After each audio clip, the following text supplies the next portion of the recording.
नमस्ते। मैं पंकज कुमार सत्य इतिहास चैनल से बोल रहा हूँ।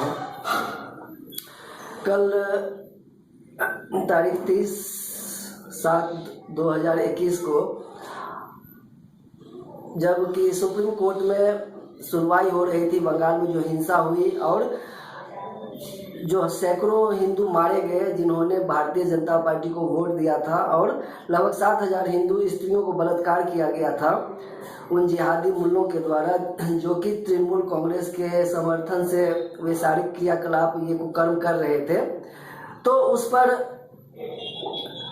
कल सुनवाई थी सुप्रीम कोर्ट में और भारतीय जनता पार्टी जिसने 3 से 77 सीट जीती, जिसको कि हिंदुओं ने 11% से लगभग 39% तक वोट बैंक उसका वोट प्रतिशत बढ़ा दिया, वहाँ इतनी बेशर्म यह भारतीय जनता पार्टी निकली या मोदी सरकार और अमित शाह निकला, जो कि बंगाल में जा करके हिंदुओं के यहाँ केले के पत्ते बिछा बिछा करके खाना खाते थे और उन्होंने आश्वासन दिया था कि यहाँ पर जो तृणमूल कांग्रेस के गुंडों के द्वारा, इन जिहादियों के द्वारा जो हिंदुओं को प्रताड़ित किया जा रहा है, जिसने कांग्रेस और कम्युनिस्टों के सहायता से और तृणमूल के सहायता से जिहादियों की हिम्मत बढ़ गई है कि खुलेआम हिंदू स्त्रियों को, हिंदू लड़कियों को उठा कर ले जाते हैं, बलात्कार करते हैं। पहले भी करते रहे थे, इस बार तो चरम पार कर गया। जिसने भी भारतीय जनता पार्टी को वोट दिया था, लगभग 7,000 हिंदू स्त्रियों को बलात्कार किया गया, उनके घर लूट लिए गए। इन जिहादियों ने उनके घर लूटे, सारे संपत्ति को, गांव के गांव को जला दिया। लगभग 2-2.5 लाख हिंदू भाग करके असम गए हुए हैं, चाहे बिहार के सीमा में या उड़ीसा के सीमा में या झारखंड के सीमा में जाकर के शरण लिए हुए हैं। लेकिन इन बेशर्म मोदी और शाह कितने बेशर्म है, समझ सकते हैं कि एक अखलाक जो गाय काट रहा था और हिंदुओं को धोखे से गाय का मांस खिला रहा था, उसके कारण हिंदुओं ने उसको मार दिया तो उनके आंखों में आंसू आ गए। लेकिन सैकड़ों भारतीय जनता पार्टी के कार्यकर्ता हिंदुओं को मारा गया है बंगाल में और उनकी स्त्रियों को बलात्कार किया जा रहा है, फिर भी यह गद्दार चुपचाप बैठे हुए हैं। और कल उन्होंने जब सुनवाई हो रही थी सुप्रीम कोर्ट में, वहां पर उसने अपना एक वकील भी नहीं भेजा। कितने बेशर्म है, कितने ये हिंदू के द्रोही कह सकते हैं आप इसको, कि हिंदुओं के वोट से ही यह आज सत्ता में है, सब जगह सत्ता में आ रहे हैं, लेकिन सबसे ज्यादा यह हिंदुओं का ही गला काट रहा है। 22,000 करोड़ का इन्होंने मुस्लिमों के लिए स्कॉलरशिप दिया है। खुद इसके जो अल्पसंख्यक कल्याण मंत्री है मुख्तार अब्बास नकवी, उसने कहा कि हमने कांग्रेस से ज्यादा 22,000 करोड़ का अल्पसंख्यकों को हमने स्कॉलरशिप दिए हैं।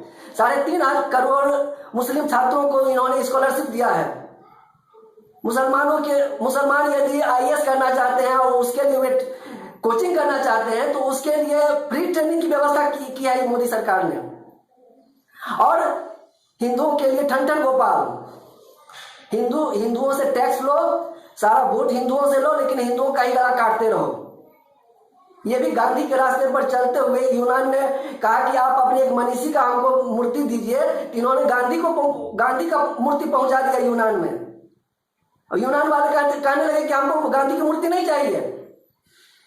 जिस गांधी ने हिंदू मुस्लिम भाई भाई का नारा लगाते और हिंदुओं को धोखा देने के लिए ईश्वर अल्लाह तेरे नाम सबको सन्मति दे भगवान का गीत गाता रहा, जो गीता माता कहता रहा, लेकिन गीता का एक भी उपदेश को वह पालन नहीं करता रहा। वह गांधी गीता के एक भी उपदेश का पालन नहीं करता था। गीता उसने किसी का अनुवाद किया हुआ गीता उसने पढ़ा था, क्योंकि उसको तो संस्कृत आती ही नहीं थी। और यह उपदेश देते हुए कि भले ही तुम्हारे माँ बहनों को मुसलमान बलात्कार करे, रखेल बनाए, कुछ भी करे, तो मुसलमानों पर एक थप्पड़ न मारो। यह कहते कहते उन्होंने हिंदुओं को हिजड़ा बना दिया और देश का बंटवारा करके लगभग 80 लाख हिंदुओं का कत्ल करने का वह जिम्मेवार था। और उसी का रास्ता अपना करके गांधी का जाप करते हुए यह मोदी और शाह भी जो है उसी के रास्ते पर चलते हुए हिंदुओं का गला काट रहा है और हिंदुस्तान को पुनः दूसरे विभाजन की तरफ ले जा रहा है। इनके संघ प्रमुख मोहन भागवत हैं, वह कहते हैं कि सभी हिंदू हैं, यदि सभी हिंदू हैं तो बंगाल में जो हिंदुओं का बलात्कार किया मुसलमानों ने, जिहादी, वह भी हिंदू है। सभी मुसलमान, हिंदुस्तान में रहने वाले सभी मुसलमान हिंदू हैं, तो इसका मतलब तो हिंदू ने ही हिंदू का बलात्कार किया, हिंदुओं का उसने कत्ल किया मुसलमानों ने, इसका मतलब हिंदुओं का ही हिंदू ने कत्ल किया। 6 लाख कश्मीरी हिंदुओं को मारकर कश्मीर से भगाया गया, इसका मतलब मुसलमानों ने भगाया था। 6 लाख उसके बहू बेटियों को बलात्कार करके, बेइज्जत करके, उनका कत्लेआम करके 6 लाख हिंदुओं को कश्मीर से भगाया इन मुल्लों ने। लेकिन इसका मतलब हम क्या कहें कि हिंदुओं ने ही हिंदुओं को बलात्कार किया और हिंदू ही 6 लाख हिंदू को मार करके भगाए। 1947 में देश का बंटवारा इस्लामियों ने किया, इस्लाम के आधार पर, और सबका डीएनए समान ही है, तो इसका मतलब हम क्या कहें कि हिंदू ने ही हिंदुस्तान का टुकड़ा करवाया। यदि मोहन भागवत के हिंदुत्व का परिभाषा को आप माने तो इसका मतलब तो यही हुआ कि हिंदू ही हिंदू का बलात्कार करते रहे। सारे मुसलमान यदि हिंदू है तो उस समय भी तो हिंदुस्तान ही था और सबका डीएनए तो समान ही है, तो इसका मतलब क्या हिंदुओं ने हिंदुस्तान का टुकड़ा कराया। इस तरह तो उसने, मोहन भागवत ने तो हिंदुओं को ही बलात्कारी, लुटेरा, डकैत, हत्यारा सारा कुछ बना दिया। जो खुलेआम हिंदुओं का शत्रु है उस हिंदुओं में से शत्रु भाव ही खत्म कर दिया। जो हिंदुस्तान को तोड़ रहा है, जो 1400 साल से हिंदुस्तान को तोड़ रहा है, करोड़ों हिंदुओं का कत्लेआम किया, करोड़ों हिंदुओं को जबरन मुसलमान बनाया, करोड़ों हिंदू स्त्रियों को ले जाकर के पूरे संसार में रखेल बनाया, नीलाम किया, बेचा, इसका मतलब तो सारे हिंदू ही थे। हिंदू ने ही हिंदुओं का बलात्कार किया, रखेल बनाया और नीलाम किया सारे। तो तब तो फिर उस लड़ने का कोई मतलब ही नहीं है। ये लव जिहाद कर रहे हैं तो हिंदू ही हिंदू से लव जिहाद कर रहा है।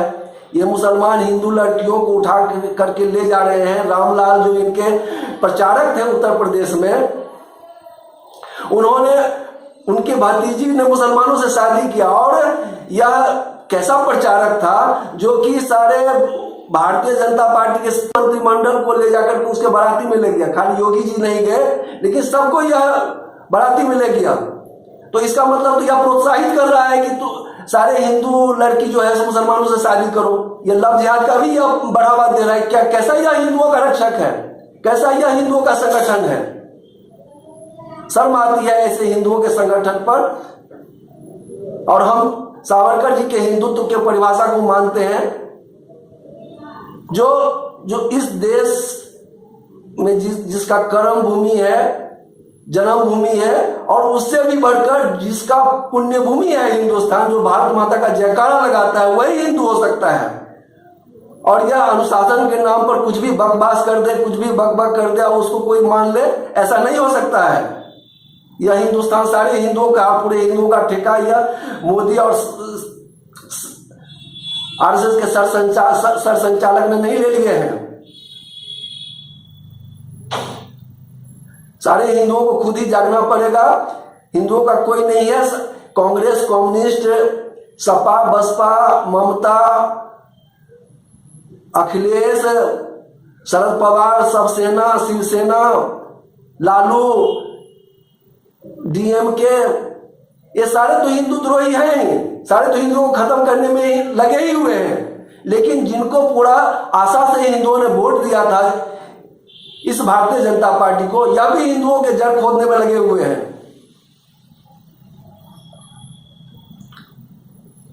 तो सभी हिंदुओं एक हो, शस्त्रबद्ध हो और अपने रक्षा का खुद ही उपाय करें।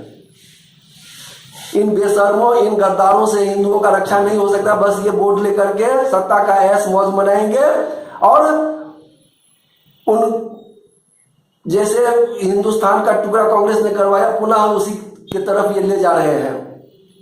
जय श्री राम, जय वंदे मातरम, भारत माता की जय, जय वीर सावरकर।